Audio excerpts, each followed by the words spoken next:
Halo Sur, selamat datang di channel M4 Movie. Kali ini Mimin akan ngebahas salah satu film yang dibintangi sang aktor terkenal, yakni Ma Dong-seok, berjudul The Round Up No Way Out. Menceritakan tentang perjalanan Ma Dong-seok, sang detektif kriminal, memburu para pembunuh yang telah mengedarkan sebuah narkotika berjenis zat hyper. Dan pastinya Pokemon maut akan memacu adrenalin kalian. Dengan begitu, jangan lama-lama, langsung saja kita mulai. Cerita dimulai dengan memperlihatkan sang pemimpin Yakuza Korea yang bernama Bokel sedang menyelundupkan narkoba untuk diedarkan di Korea dan berhasil menangkap salah satu anggota Satres Narkoba yang biasa kita sebut anggota Satuan Reserse Narkotika yang melakukan penyelidikan kegiatan ilegal ini. Yang kemudian muncullah seorang pria bernama Song Chol yang merupakan partner sang Yakuza dan asli orang Korea, yang dimana diperlihatkan betapa kejam dan brutalnya Song Chol saat membantai anggota Satres Narkoba yang tadi.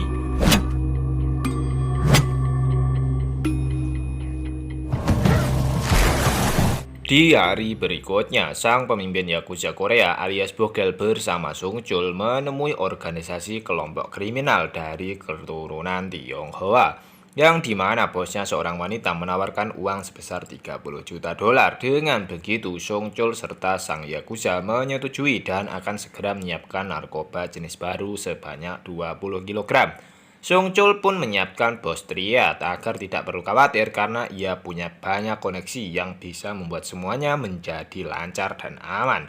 Dan inilah The Round Up No Way Out. Scene berpindah pada tempat yang mana di situ terlihat seorang preman sedang mencari keributan di jalanan, dan pasangan suami istri menjadi sasaran amarah para preman tersebut hanya gara-gara tidak terima dia membunyikan klaksonnya. Akibat ulah preman tersebut menyebabkan kemacetan seketika. Muncullah jagoan kita Ma Dong-seok alias Don Lee yang langsung mengeluarkan Pokemon maut untuk mengatasi preman tersebut. Sesampainya di ruangan kantor, Don Lee langsung ditegur sama sang kapten tentang caranya yang berlebihan pada saat mengatasi masalah, yaitu dengan kekerasan. Pada saat itu, sang kapten mengeluarkan sebuah coklat mahal oleh-oleh dari istrinya pada saat pulang dari luar negeri. Khusus Don Lee tidak akan diberikan dikarenakan si kapten merasa bahwa Don Lee perlu diet untuk menurunkan berat badannya. Akan tetapi pada saat kapten sedang sibuk membagikan kepada yang lain, Don Lee mengambil secara diam-diam hampir setengah coklatnya dan pergi begitu saja ketika mendapatkan laporan tentang sebuah kasus. Tiba di TKP, Don Lee langsung mendapatkan laporan tentang kasus bunuh diri yang dilakukan oleh seorang wanita yang melompat dari atas gedung, yang setelah dibawa ke rumah sakit untuk diotopsi, seketika hasilnya di dalam tubuh korban menemukan banyak sekali zat hyper alias narkoba jenis terbaru, sehingga dokter pun menyimpulkan bahwa korban bukanlah mati karena bunuh diri akan tetapi mati akibat overdosis zat hyper. Sehingga jelas bahwa ada orang yang dengan sengaja melempar si korban dari atas gedung untuk menghilangkan jejaknya.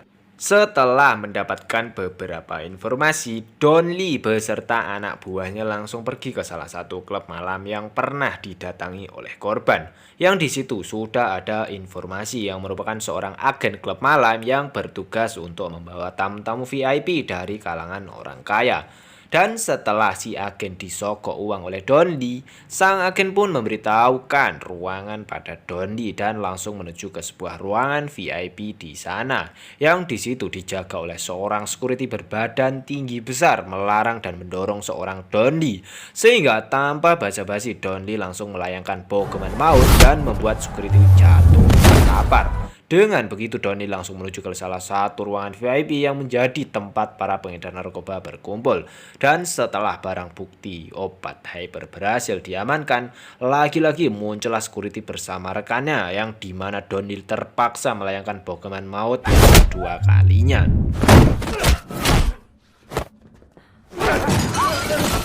Sehingga pada saat itu barang buktinya sudah diamankan, Donly langsung menghubungi rekannya untuk menggerebek klub malam ini dan langsung menangkap sang owner yang kebetulan sedang bernyanyi bersama mbak-mbak PL dan langsung dibawa ke kantor untuk melakukan pemeriksaan.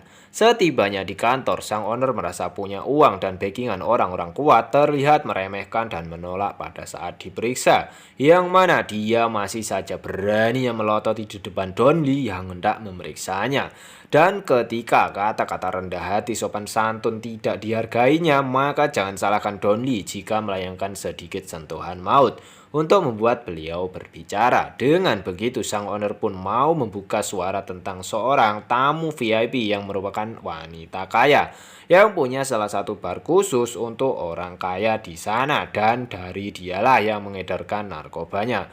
Sehingga sang owner pun sengaja membiarkan pengedar itu berkeliaran dikarenakan klub malam miliknya menjadi ramai pada saat itu. Dan setelah mendapatkan informasi, Donly beserta anak buahnya pun langsung terjun menuju ke salah satu kediaman si wanita kaya yang menjadi pengedar narkoba di klub malam yang tadi. Yang mana Donly harus berhadapan kembali sama bodyguard yang membuatnya kembali mengeluarkan hukuman maut untuk menunggangkannya. Dan seketika barang bukti yang disembunyikan sudah ditemukan, dengan terpaksa wanita kaya pengedar narkoba ini pun akhirnya mengaku dari siapa dia mendapatkan obat hypernya.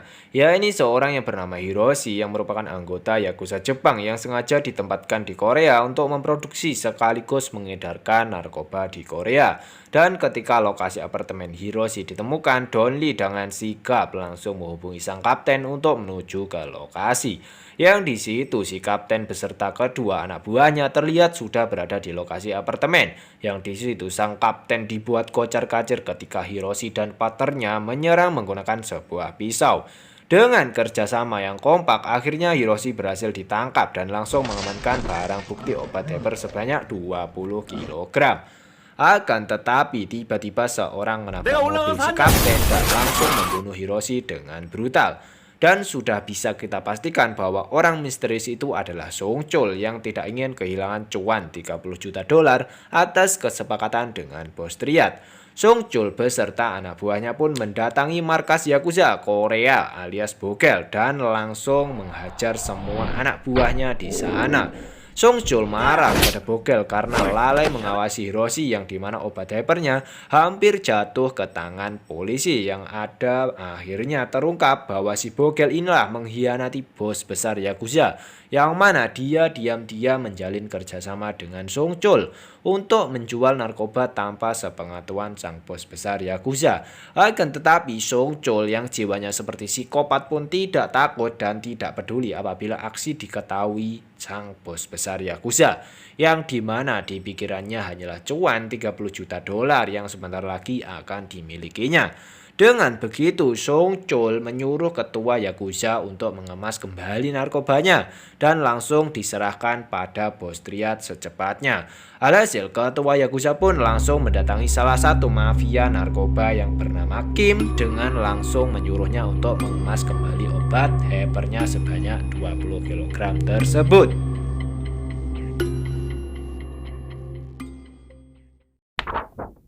Balik lagi pada Donly dan rekannya yang sedang menjenguk sang kapten di rumah sakit, yang di situ hanya terlihat dua anak buahnya saja yang mengalami luka ringan. Sementara sang kapten sedang mendapatkan perawatan intensif dikarenakan mengalami luka yang sangat serius.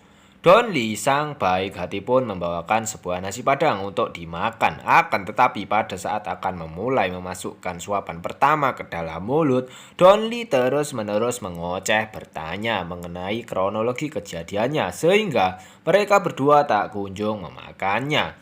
Pada saat itu tibalah seorang polisi satres narkoba yang ternyata sudah lama menyelidiki tentang kasus ini. Bahkan sempat ada korban anggota yang dinyatakan hilang dan ditemukan tewas terbungkus plastik di area dermaga yang ternyata adalah sang kapten polisi dari divisi narkoba yang telah dibunuh Song Chul pada awal yang tadi. Dan apabila Donly tertarik dengan kasus narkoba ini, maka disarankan untuk menemui seorang anggota resersi yang kebetulan ditunjuk untuk menangani kasus tersebut.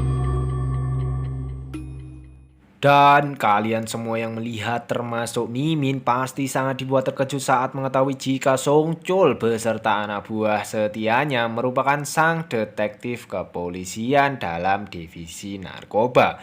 Yang mana rekan Donli cukup dibuat tekanan mental dan mengajak Donli untuk kembali saja dan menegur agar tidak ikut campur dalam kasus yang sudah ditangani tim lain ini. Donli yang merasa sama-sama sebagai anggota polisi, dia pun akhirnya menghargai Song Chul.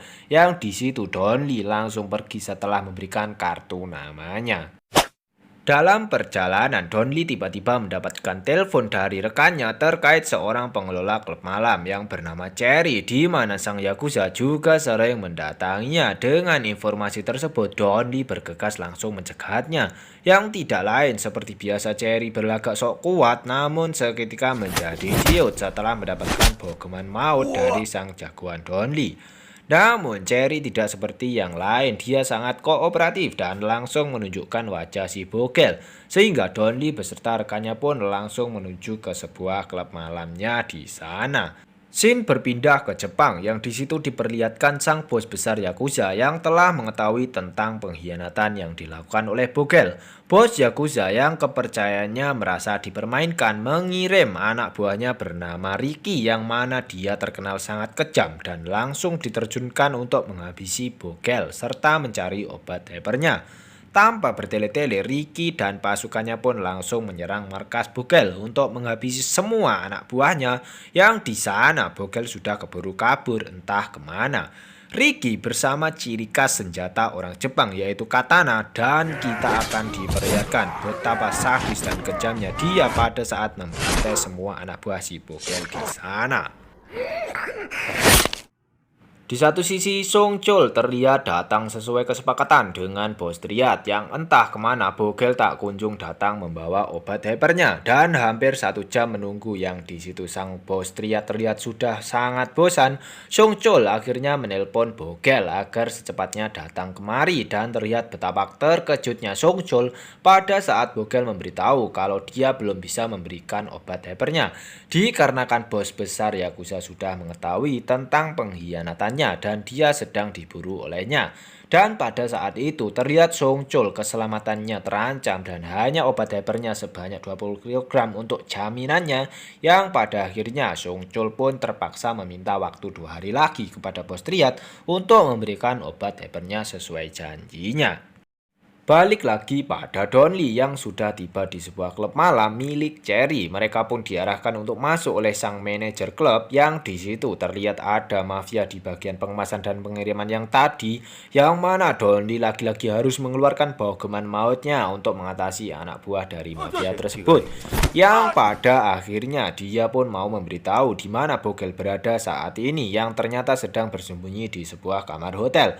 Dan pada saat Donli sedang perjalanan menuju ke hotel, Ricky sudah lebih dahulu tiba di sana dan berhasil menangkap si bogel yang mana dia langsung membawanya seketika. Donli melihat wajah si bogel, dia pun langsung mencegat mobilnya.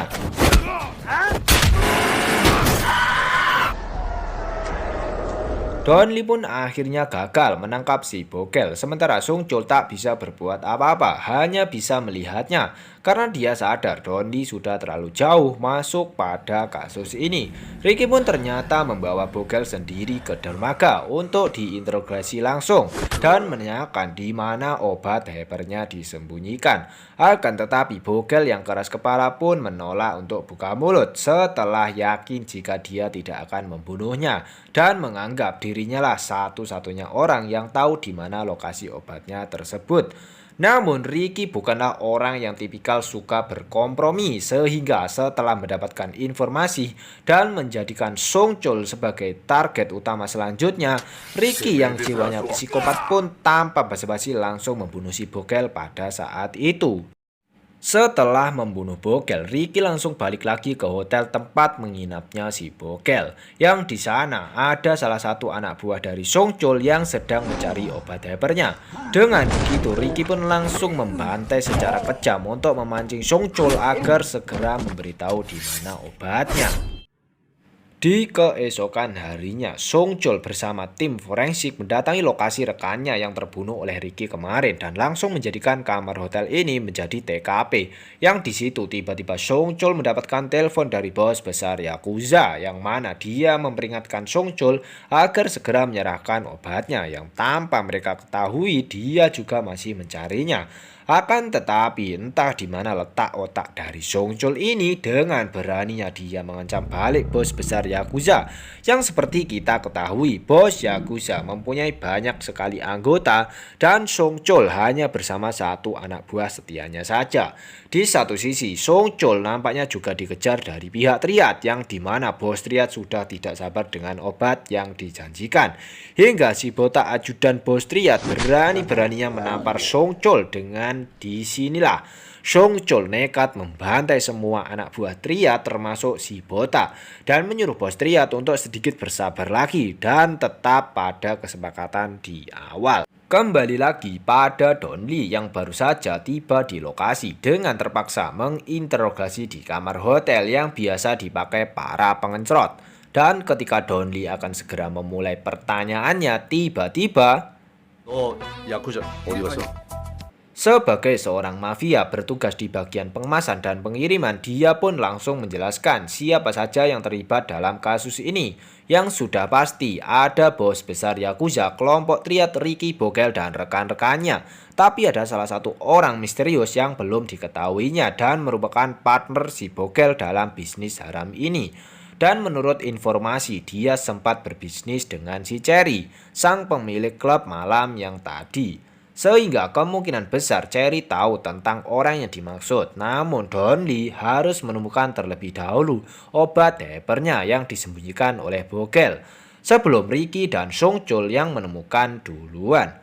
Dan berkat informasi sang mafia, mereka pun pergi ke salah satu kapal pesiar yang di situ sudah ada anak buahnya Ricky yang berjaga. Dan sudah bisa kita pastikan, Don Lee pun langsung memporak-porandakan semua anak buah Ricky di sana.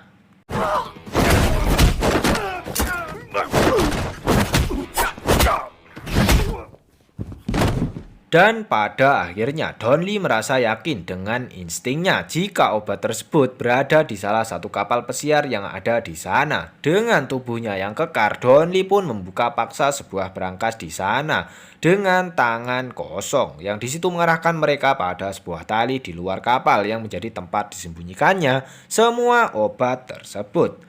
Dan setelah obatnya sudah diamankan, Don Lee bersama rekan-rekannya pun mendatangi Cherry yang kebetulan sedang COD dengan pasangan kekasih yang ingin membeli mobilnya. Bukannya mendapatkan untung besar, Cherry pun harus ikhlas menjual mobil dengan harga yang sangat murah setelah Don Lee datang di waktu yang tidak tepat. Cherry pun tidak bisa berbuat apa-apa saat Don Lee terus-menerus mengganggunya. Dia pun hanya bisa pasrah dan kooperatif dengan menelpon orang misterius yang tidak lain adalah Song Chol dengan mengirimkan foto obat hyper kepadanya. Song Chol pun menyetujui untuk menemuinya di suatu tempat yang sudah ditentukan. Song Chol yang mengetahui bahwa ini adalah sebuah jebakan, Song Chol yang cerdas nekat mendatangi markas utama Ricky dan sempat terjadi todong-menodong senjata. Ricky pun akhirnya berhasil dibohongi Song Chol dan mau bekerja sama dengannya. Di satu sisi, Cherry pun belum dibolehkan pergi kemana-mana. Masih ada satu tugas lagi, yaitu harus pergi ke lokasi pertemuan untuk menyerahkan obat kepada Song Chol. Yang sampai saat ini Don Lee belum menyadari bahwa orang misterius yang dimaksud adalah si Song Chol, sang kapten polisi yang pernah ditemuinya pada saat itu. Cherry terlihat ketakutan pada saat masuk ke dalam seorang diri yang di situ terlihat pasukan Ricky sudah siap untuk menangkapnya. Di satu sisi, Don Lee yang mendengar teriakan Cherry pun seketika dia langsung masuk begitu saja dan untuk pertama kalinya melihat jagoan kita harus tumbang setelah dipukul pipa besi dari salah satu anak buah Ricky. Dengan begitu, Song Chol dan anak buahnya pun dengan sigap langsung menyergap rekan Don Lee dan mengambil semua obat hypernya. yang mana sang kapten seperti biasa datang terlambat ke lokasi dan hanya menemukan Cherry tergeletak tak sadarkan diri. Sementara Donnie dibawa ke sebuah lokasi dan langsung diinterogasi mengenai keberadaan obatnya.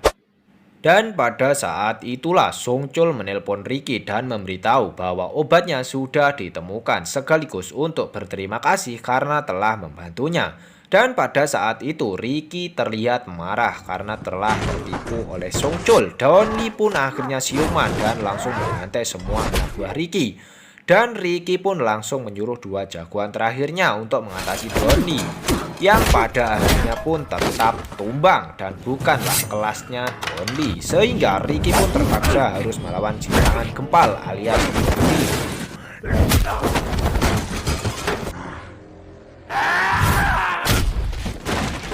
Lalu sang kapten pun terlihat bersama pasukan yang mana dia selalu terlambat datang dan hanya melihat si Ricky yang terkapar di sana. Sementara itu Songchul dan satu anak buahnya terlihat sedang berkemas obat hypernya dan akan segera pergi menemui si bos Triad. Akan tetapi niatnya harus kandas, yang mana Donnie yang melihatnya pun langsung mencegahnya. Di satu sisi anak buah Songchul pun berhasil diringkus, sementara Songchul sendiri lari ke dalam sebuah ruangan yang di situ sudah tidak ada jalan keluar lagi selain menghadapi Donnie secara langsung. Dan kita bisa lihat Songchul yang di awal terlihat garang pun dibuat seperti curut kedinginan, yang mana Donnie berkali-kali membokong Songchul hingga terlempar jauh. Namun mental Songchul patut diacungi jempol ketika dia masih bisa bertahan dan melawan. Namun kondisi badan gempal pun langsung mengatasinya dengan membokong Songchul hingga terlempar. Di sisi lain pun sang kapten seperti biasa datang terlambat, yang mana pertarungannya sudah selesai. Namun meski begitu, mereka berhasil menyelesaikan kasus ini dengan baik. Dan setelah itu, mereka pun merayakan di suatu tempat makan bersama-sama, yang mana Donnie lagi-lagi tidak mendapatkan bonus dari sang kapten yang seolah-olah punya dendam pribadi dengannya. Dari sini kita mendapatkan sedikit pelajaran dari Songchul, yang mana berhati-hatilah saat memilih apa yang harus kalian perjuangkan. Karena seringkali semuanya tidak berjalan sesuai dengan yang diharapkan. Dan film pun selesai. Kak bahaya tadi. Ya bahaya. Bahaya.